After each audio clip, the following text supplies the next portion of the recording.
Okay, hello again, guys. I'm going to combine results, discussion, and conclusion chapters because I think the only unique chapter of this project was the third chapter, which is methodology. So in this video, I'm going to combine results, discussion, and conclusion because discussion, I think, is the only detailed section that is remaining. But in discussion, you just write it the same way you do for any other project. I'll just touch a few points in that chapter. So allow me to share my Word document because I want to detail. I want to list the subtopics that we're supposed to cover in these subtopics that we're supposed to cover in these chapters. So the fourth chapter is the results, whereby you give the results of your search. You had searched, for example, from Google Scholar or from Medlin or from ProQuest, and you got, for example, like 248 sources initially. How did you exclude them? Which ones you excluded, or which ones you included, until you obtained the last sources to be reviewed. That's what you present here. So as usual, you start with the chapter overview. You start with chapter overview. Under chapter overview, make sure you explain briefly how you have organized the chapter, how the chapter is organized. Like the first subject section is chapter overview. The second subtopic is on PRISMA flow diagram, all the way up to conclusion section of the chapter. So the first subtopic of each chapter should be the chapter overview. In the second subtopic, you present what we call PRISMA flow diagram.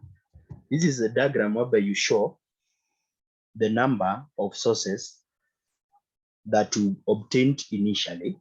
You show the number of sources that excluded until you obtained the last sources for review. So let me share another document here with a PRISMA flow diagram so that you can understand it clearly. Let me share this document. It has a PRISMA flow diagram. This is a PRISMA flow diagram. I've downloaded it from the internet. So like I just use it as an example. So I don't think it is plagiarism because I'm not submitting it. I just want to show how we proceed in each step. So in the first box, you write the total number of, before exclusion, before you have done anything, once you search the total number of sources. In some institutions, once you go to the library, you'll be able to combine all databases. For example, if you are using Medlin, Sinhal, and these other database, you can combine all of them and search at once. If it is the first search, assume in my search, I got 248 sources in Medlin and Sinhal, and I got another 3 under this is a database. This is a database with this name. So like I got 248 from Medlin and Sinhal, and 3 from this other database. That is before I've done any exclusion. So from the search engines, you can exclude those that were published before 2010. In my case, those that were odd, those ones after excluding, I lost 36. After clicking exclude those published before 2010, I removed 36. I excluded 36.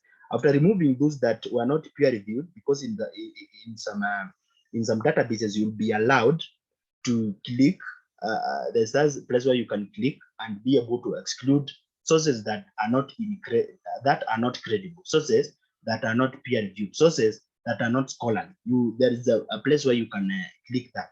So after clicking that, this researcher lost one source, so N is 1. After now clicking, filtering sources based on geography, like clicking that those that only receiving those that were published or those that are talking about India.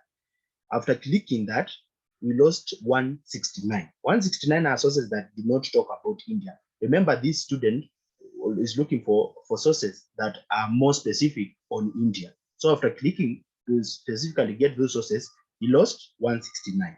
After clicking to remove sources that are not published in English language, because this writer, not writer, but this author in this case, is looking for sources that are using only English language. After clicking from the Google, from the search engine, after clicking a restriction on English language, he lost 1. So in this case, he had a total of 251, and then he lost 36 plus 130, 37, 38 plus this one. So he had 251 and he lost all this. So he remained with only 44. This 44 cannot be, you cannot tell whether to include or exclude them from the search engine. So you have to download them. You have to download them from the search engines, and then you export them to EndNotes. From EndNotes, you then export them to Excel. It is from the Excel now where you start screening. Remember, from the Excel, you'll be able to see sources that are similar, because you'll be able to check their topics and you're able to check the abstract. If you find that the title and the title and the abstract are the same, there are two sources that you find they are similar, so you remove them. So in this case, this student found that there are 5 sources which were similar to others, so the 5 were removed based on similarity. We also have outcome, title, and abstract. In this case, the author checked the title of the sources and the abstract, and then from that he was able to evaluate whether these sources are important or not important, and he found that 12 were not important. So he had 44 that is screened, that now that he exported to Excel, but was able to exclude 17. So in this case, he remained with 27. These 27 now, you'll have to read them. You'll have to open them, check their full text, and then read them. And then from the knowledge that you get, you'll be able to tell whether are they able to answer my research questions or not. If they are not able to answer, you'll exclude them. First of all, there will be those sources whose full text will not be freely available. You'll be told to buy, or you'll be told that it is not available for some people. So you'll have to remove that, and their full texts are not available. And then you also remove those, like in this case, let me open down here. In this case, for the 27 sources that remained, we found that 11 were not freely available. Their full text, you could not find their full text from the introduction to conclusion. You have to buy them. So in this case, don't buy. Just exclude them from your analysis. So in this case, 11 sources were excluded because their full text was not available.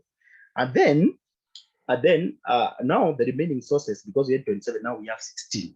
From the 16 sources, there is another, like for example, maybe if we did not have another activity for this student, he was excluding sources that have used quantitative methodology because her study is qualitative. If your systematic review is qualitative, you are looking for qualitative analysis, it is qualitative in nature. Don't use quantitative. Don't use sources that are quantitative in nature. So in this case, the review was systematic in nature. So he had to remove those that are quantitative, and he found that 5 are quantitative, completely quantitative in nature. So he remained with 11. In some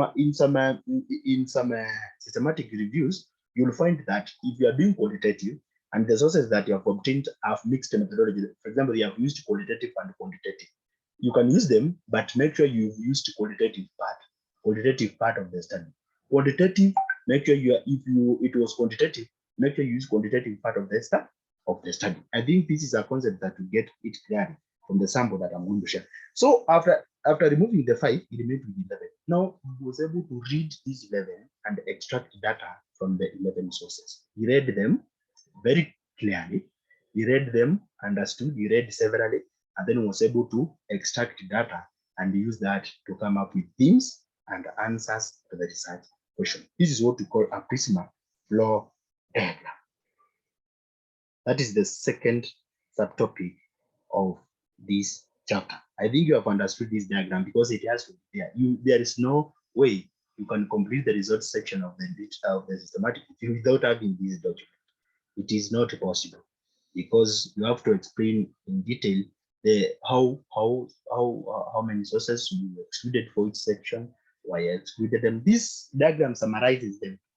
It's just like a summary, and it has to be there. It is downloaded online. We'll be able to get it from the internet and then enter these details. Okay, well, let's go back to our. Well, let's go back to our initial document. Yeah, it is. So that is what we call a PRISMA flow diagram. Make sure you insert a caption. You say that this is a PRISMA flow diagram for your systematic review. And then from there, we go to the third subsection of this chapter, whereby, like for example, you have already that subtopic is you summarize the characteristics of the study. Like you have remained with 11 sources in our case. So you say that from based on the inclusion and exclusion criteria, the only sources that met the criteria were like 11 in number, and then you give you say like what or you have to give the 11 sources, the sources that you have remained with, the sources that you are now reviewing, like Wet Hall, like Jalo 2020,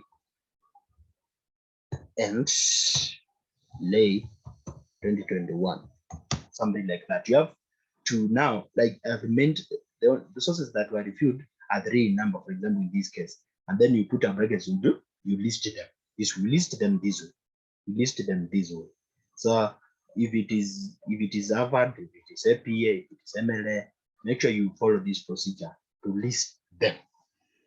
So you remain with 11. You can also give other summaries, like you can say that 2 of them were qualitative in nature. After saying 2 of them, make sure you give you specify those sources which are qualitative in nature. You can also talk about the participants and say that in 3 of the sources, the participants were aged between 12 years and 25 years. And then for those sources, you give what?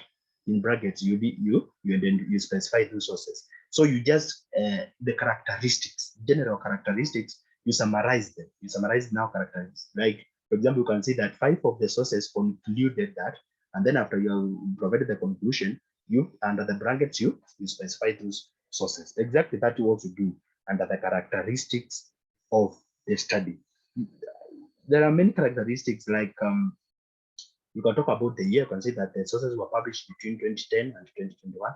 You can talk about the design used, like 2 of them used this design, 3 of them used this, the remaining used this. That's how you summarize it. Make sure every time you give a number of the sources and then they did this, make sure you, in brackets, you specify which sources have used these things that I've talked about here.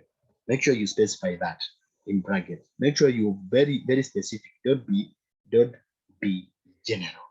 In the fourth section, which is 4.4, you now give your data extraction results.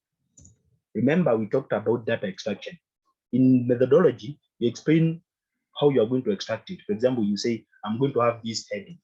I'm going to have these column headings. I'm going to use a table to show my data extraction results. These will be the columns. Now here you provide now the table. You have the table, you have the columns headings, and then you have year, order, something like that. And then now here you provide now the table. Make sure you also provide a caption for the table, which is now the data extraction table. 4.5 is quality assessment results. Quality assessment results. Under quality assessment results, remember in methodology, you discussed about the tool that you are going to use in assessing the quality of the sources that you get. Now, for the 11 sources that you have gotten, now use that tool. Use that tool. For example, you can provide a table in the sample that I'm going to share. There is a table that has been provided there showing the quality of each source. So in one column, you'll have sources, you list the 11 sources, and then their score. Because each tool will give a score to each article, their score, and then you can rank them from 1 to this, or you can give them, you can classify each source as either low, medium, or high quality. And then you see that I'm going to give more priority to these sources because they are of high quality. You can also, under the table, you can see high quality sources are 3 in number, you list them, medium are 2, low quality are like 1. And then I'm going to give more priority to high quality sources, this, and this.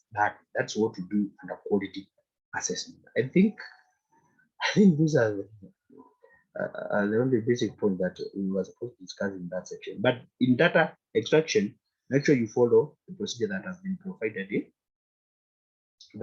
been provided in the sample that I've shared with you. And then after quality assessment, I think the next subtopic should be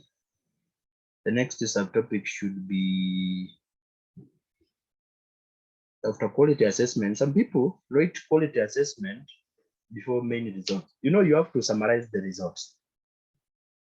You have to summarize the main results. You know, the main focus here is on the results of the 11 sources that you have loaded, for example.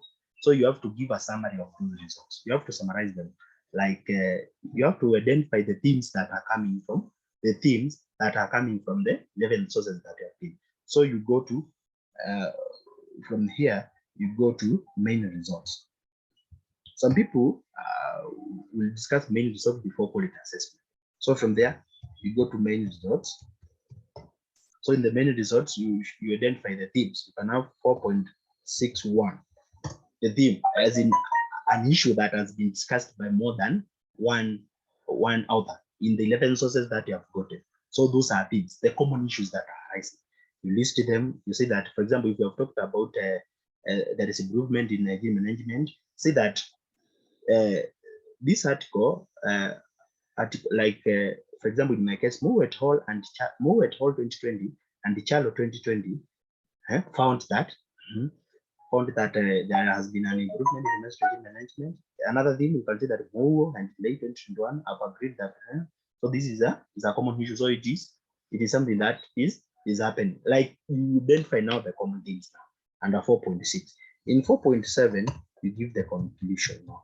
You conclude and talk about the main things, the major points that have come very clearly from your analysis. That is exactly what you do in the results chapter. From there, let us go to the 50th chapter, chapter 5. Chapter 5 is based on discussion. Chapter 5 is discussion.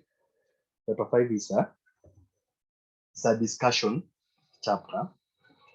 So in this chapter, which is discussion, we are going now to bring together now. You remember we had literature review. And in literature review, I said that don't derive topics from the objective. Now here, you go straight and discuss about the objectives or the research questions. Now say, now from the knowledge that you have gained from the review, from the knowledge that you have gained from the data that you have extracted, which answers can you provide now to the research questions, the research question that you have had? So as usual, when chapter, start with chapter overview. From there, you go to the first research objective. The research objective was on bodies involved in menstrual health management in India.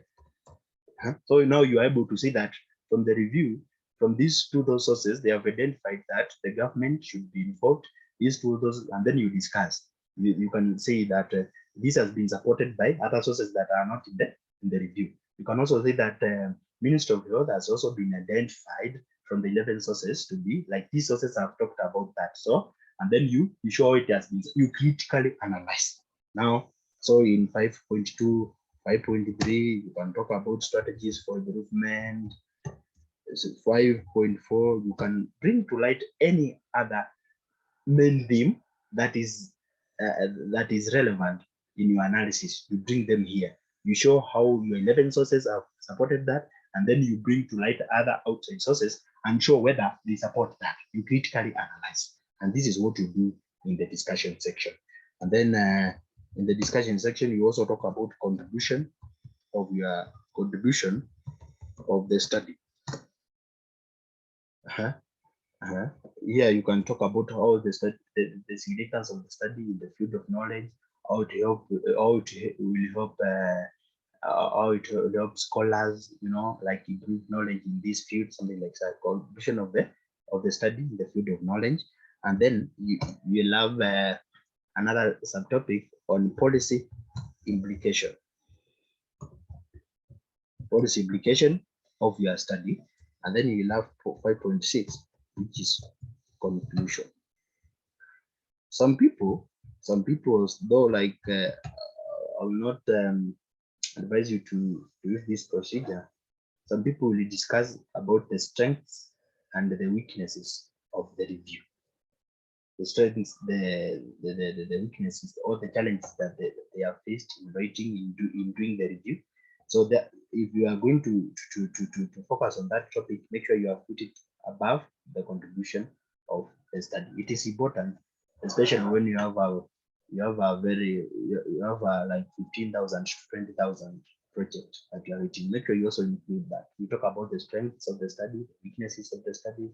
You can talk about that in the discussion section. Then you go to the conclusion of the chapter, whereby you give a conclusion mark based on the main points that are evident in your discussion. From there, you go to chapter 6, which is conclusion. Under conclusion, I will not advise you guys to have subtopics. So you can just go straight forward and start with the chapter review, but don't put a subheading. You can say that in this chapter, I'm going to, this chapter is going to summarize research answers to the research questions. Then from there, the second, you specify each question. The first question was this, and this. It has been found that this is the answer. The second question was this, and this. From the review, it can be concluded that. The third question was this, and this. From the review, it can be concluded that. And then from there, you recommend. You recommend policy makers. You see that from this review, policy makers should do this, and this. You also recommend the scholars. You identify that there is this knowledge gap which needs more research. So it needs to be this, and this. That's what you do in a conclusion. But if it is necessary for people, if you have 15,000 to 2,000 to 20,000 words, make sure you come up with subheadings stated in this chapter. And by so doing, guys, I'm sure you won't have any issues. So that is it. That's how you do your systematic review. Discuss the results, discussion, and conclusion chapter. And I think now, at this point now, you guys can be able to complete and do a very good project using this methodology. I'm going to share the video, and I'm also going to share some samples for you guys in case you need to refer what we have discussed. So thank you guys, and have a good